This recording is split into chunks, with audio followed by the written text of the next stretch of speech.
Vamos falar brevemente sobre a coleta de dados subjetivos, tá? Então, lembrando um pouquinho dos componentes da anamnese, claro que vocês vão aprofundar isso na disciplina de semiologia farmacêutica, mas ao longo das disciplinas de cuidado farmacêutico é importante a gente já ter em mente a estrutura de uma anamnese farmacêutica, né? A estrutura de perguntas que nós vamos fazer para o nosso paciente para compor aí o quadro clínico dele, né? Para que a gente possa colocar, se for num caso de um registro do modelo SOAP, nos dados subjetivos, colocar boa parte dessas informações que são coletadas aqui nesses componentes da anamnese. Subjetivos, né? O relato do paciente sobre sua queixa e as investigações que o farmacêutico faz sobre esse quadro clínico. Então, o primeiro componente da anamnese é a identificação do paciente. Quem fez o atendimento da paciente, né, da Laura, que estava com os sintomas de um quadro alérgico, algumas pessoas perguntaram sobre o nome, sobre o endereço, sobre com quem morava, né, alguns dados de identificação desse paciente para preencher um prontuário. Por outro lado, teve colegas que esqueceram de perguntar o nome da paciente porque já tinha lido ali na descrição do caso clínico, ou mesmo porque estava, né, nervoso ou nervosa com aquela situação de simulação. Mas é importante a gente ter em mente que a identificação do paciente é fundamental tanto para o registro e acompanhamento desse paciente, mas até mesmo para uma avaliação, né, do farmacêutico quanto à percepção do estado geral desse paciente. Tá? Um paciente que tem dificuldades de, por exemplo, dizer qual é a sua data de nascimento, ou dizer qual é o seu número de telefone, porque precisa consultar, né, a etiquetinha que está atrás do telefone celular, esse paciente pode ter maior dificuldade de se lembrar das doses ou dos medicamentos que está utilizando. Então, algumas informações que eu utilizo na coleta de dados para identificação do usuário, do paciente, podem me dar pistas, né, de quais estratégias lá na frente eu vou ter que desenvolver para ajudar esse paciente a compreender bem o seu tratamento e o seu problema de saúde, né? Por outro lado, também a gente pode perguntar algumas questões que estão relacionadas aos cuidadores, né, a rede de apoio desse paciente, para também, se necessário, a gente ter com quem entrar em contato. E aí, como outro componente da anamnese, a gente tem a queixa principal, né? Então, o motivo pelo qual o paciente está ali solicitando algum atendimento, ou até que o farmacêutico identificou em algum ponto de atenção, né, a necessidade desse paciente, que esse paciente talvez cumprisse alguns critérios de inclusão no seu serviço, e aí você faz o convite para esse paciente fazer uma consulta farmacêutica, e aí você tem ali como queixa principal, talvez, esse problema de saúde que foi a porta de entrada, ou mesmo pode ser uma solicitação do paciente frente ali ao balcão da farmácia, por exemplo. Tá? Terceiro componente da anamnese, a gente tem a história da doença atual. Então, a queixa principal pode ser: eu estou essa pressão que não controla de jeito nenhum.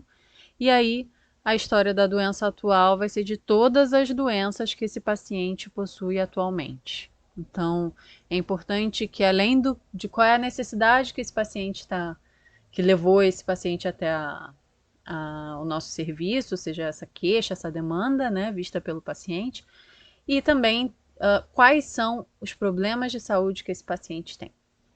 E aí, para cada problema de saúde, a gente perguntar sobre o início, a sequência temporal ou cronologia, né, como que foi se manifestando esse problema de saúde ao longo do tempo, foi sempre controlado, não foi, teve algum problema ao longo desse tratamento?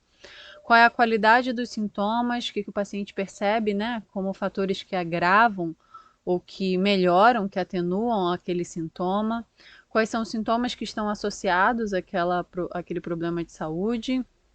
E problemas médicos associados que esse paciente perceba que tenha, né?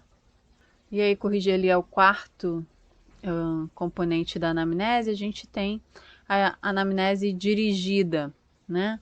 Então, a anamnese dirigida seria utilizando pode ser a revisão dos sistemas, né? Então, se você já sabe qual é a queixa, se ela está relacionada ao sistema cardiovascular, por exemplo, a gente consegue fazer uma anamnese dirigida, perguntas específicas para esse problema de saúde.